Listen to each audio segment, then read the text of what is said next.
پوری دنیا کو معاشی غلامی کی جکڑ بندیوں میں گرفتار کرنے کے لیے امریکی شہر بریٹن وڈ میں نئے عالمی مالیاتی نظام کے تحت آئی ایم ایف اور ورلڈ بینک کی بنیاد رکھی گئی تھی۔ اس دن یعنی 22 جولائی 1944 سے لے کر آج تک 78 سال گزر چکے ہیں۔ اس نظام کے تحت دنیا بھر کی اقوام کو سود در سود قرضوں میں جکڑا گیا، ان کا مسلسل استحصال کیا گیا اور وہ بیچاری دن بدن اس سودی دلدل میں دھنستی چلی گئیں۔ لیکن ایسی تمام اقوام کے وہاں غلامانہ سے غلامانہ سوچ رکھنے والے بے شمار لیڈر آئے، مگر ان سب نے اس ساہوکارانہ غلامی کے باوجود اپنی اقوام کو لڑنے، قرض کی دلدل سے نکلنے اور حوصلے و خودداری سے اس مصیبت کے دریا کو عبور کرنے کا ہمیشہ درس دیا۔ اس جدید تاریخ میں پاکستان شاید وہ واحد بدقسمت قوم ہے جسے ایک لیڈر نے پورے حوصلے اور جرت کے ساتھ بھکاری کہا۔ مجھے نہیں معلوم کہ پاکستان میں کبھی کسی نے کسی راہ چلتے بھیک مانگتے شخص کو اس دیدہ دلیری سے اوے بھکاری کہہ کر اس کی توہین کی ہو۔ مسلمانوں کے دلوں میں تو اللہ کی ناراضگی کا خوف سورہ والضحیٰ کی اس آیت سائل کو مت جھڑکو کی وجہ سے اس قدر ہے کہ بڑے سے بڑا متکبر شخص بھی بھیک مانگنے والے سے نرم زبان میں بابا معاف کرو جیسے الفاظ استعمال کرتا ہے۔ اللہ کے رسول صلی اللہ علیہ وآلہ وسلم نے ایسے 3 مفلوق الحال لوگوں کو عزت و تکریم سے مدد کرنے کے لیے فرمایا ہے۔ نمبر 1، جسے فکر و فاقہ خاک نشین کر دے۔ نمبر 2، جو شدید قرض میں گر گیا ہو، یا نمبر 3، جو مجبور کر دینے والی خون بہا میں پھنس گیا ہو۔ ابی داؤد۔ ان تینوں کو رسول اکرم صلی اللہ علیہ وآلہ وسلم نے بھکاریوں کی اس فہرست سے بھی خارج کر دیا ہے، جن کے بارے میں آپ نے فرمایا کہ روز قیامت ان کے چہرے پر سوال کرنے کا داغ ہوگا۔ مقروض شخص بھکاری نہیں مجبور ہوتا ہے، وہ اپنی ضروریات کے لیے ادا کرنے کے وعدے پر قرض لیتا ہے۔ دنیا کا کون سا بڑا تاجر، صنعت کار یا زمیندار ایسا ہے جس نے آج کی جدید دنیا میں قرض نہ لیا ہو؟ پوری دنیا میں سرمایہ کاری کی کانفرنسیں منعقد ہوتی ہیں۔ بینک اپنا سرمایہ سود پر دینے کے لیے ہر ملک میں صنعت کاروں کو ترغیب دینے کے لیے سیمینار اور ورکشاپ منعقد کرتے ہیں۔ انہیں قرضہ لینے کے دلکش فوائد سے آگاہ کیا جاتا ہے، لیکن آج تک مجھے کسی ملک میں بھی کوئی ایک کانفرنس ایسی نہ مل سکی جس کا عنوان بھکاریوں کی کانفرنس، بیگرز کانفرنس رکھا گیا ہو۔ جدید دور میں قرض تو دیا ہی اس شخص کو جاتا ہے جو اسے واپس کرنے کی صلاحیت اور حیثیت رکھتا ہو۔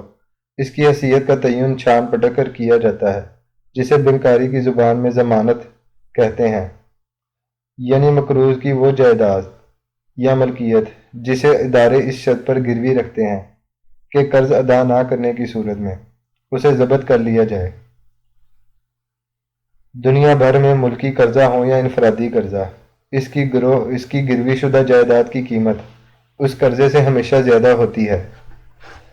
آئی M F, world bank, Asian bank یا پیرس کلب جیسے ادارے جن ملکوں کو جتنا قرض دیتے ہیں وہ ان ملکوں کی سالانہ G D P, gross domestic product سے کہیں کم ہوتا ہے۔ جی ڈی پی کا مطلب یہ ہے کہ کسی ملک کی ایک سال میں زرعی اور صنعتی پیداوار۔ پاکستان کا کل قرضہ اس کی ایک سال کی زرعی اور صنعتی پیداوار کا 56.87% ہے، یعنی یہ قوم آج بھی قرض کی کل رقم سے 44.22% زیادہ سالانہ پیداوار کرتی ہے، زیادہ امیر ہے۔ ایسی قوم کو بحیثیت مجموعی یہ طعنہ دینا کہ بھکاریوں کا کوئی حق انتخاب نہیں ہوتا، بیگر آر ناٹ چوزر، دراصل ایک ایسی گالی ہے جسے انسانی تاریخ میں کسی قوم کو اس کے کسی بھی رہنما نے کبھی نہیں دیا۔ عالمی سودی مافیا نے یہ عالمی سودی مالیاتی نظام تخلیق ہی اسی لیے کیا ہے تاکہ دنیا بھر کی اقوام کو معاشی غلامی میں جکڑا جائے۔ اس مافیا نے کبھی کسی مقروض قوم کو ایسے پیٹ بھر کے گالی نہیں دی۔ بیکاری صفت حکمرانوں نے ہی ایک پاکستانی کو 1,07,079 روپے کا مقروض کر دیا ہے۔ میں قسم اٹھا کر کہہ سکتا ہوں کہ اس قرض میں کسی ایک پاکستانی کی مرضی اور منشا شامل نہیں تھی۔ آپ نے اپنی سیاسی ضرورت کے لیے قرض لیے۔ لیڈروں کے چہروں سے نقاب اتارنے کے لیے جان پرکنس کی کتاب کنفیشنز آف این اکنامک ہٹ مین، ایک معاشی غارتگر کے انکشافات ہی کافی ہے۔ یہ شخص IMF اور ورلڈ بینک کا معاشی سفیر تھا۔ حکمرانوں کو قائل کرتا تھا کہ آپ اپنی قوم کو قرضوں کی غلامی میں جکڑیں۔ وہ لکھتا ہے کہ ہم ان حکمرانوں کو بڑے بڑے تعمیراتی قرضے دے کر قرضوں میں جکڑتے تھے، جیسے موٹر وے، جدید ایئرپورٹ، میٹرو، اورنج ٹرین وغیرہ۔ میاں نواز شریف نے 1997 میں جو اسلام آباد میں موٹر وے بنایا تھا، آج بھی اس کے دونوں طرف کئی کروڑ بھوکے ننگے افلاس زدہ لوگ پانی، بجلی، تعلیم اور صحت سے محروم رہتے ہیں۔ یہ وہ غیرت مند غریب ہیں جو فصل اگاتے ہیں اور حکمرانوں کا لیا ہوا قرضہ اتارتے ہیں۔ یہ غریب دراصل دینے والے ہاتھ ہیں جو مسلسل اس قوم کو دیے چلے جا رہے ہیں، اور حکمران دراصل وہ بیکاری ہیں جو اپنی سیاسی شعبدہ بازی کے لیے ان غریبوں کو ایسے قرضوں کی دلدل میں گراتے ہیں جو ایک غریب جو عزت سے 2 وقت کی روٹی کما رہا ہوتا ہے، اس کے گھر میں قرضے کی کار چھوڑ دیتے ہیں اور کہتے ہیں کہ اے بیکاری انسان، تمہارے پاس کوئی چوائس نہیں، یہ کار پکڑو اور پیٹ کاٹ کر اس کا قرض اتارو۔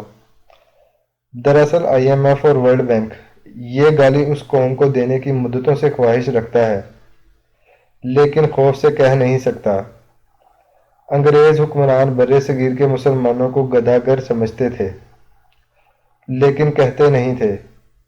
اقبال نے ان کی ذہنیت کو آشکار کرتے ہوئے لکھا تھا: غدار وطن اس کو بتاتے ہیں برہمن، انگریز سمجھتا ہے مسلمان کو گداگر۔ مسلمانوں کو گداگری کا تانا جو انگریز سوچتا رہا لیکن دینے کی جرت نہ کر سکا، عالمی مالیاتی ادارے سمجھتے رہے لیکن زبان سے ادا نہ کر سکے۔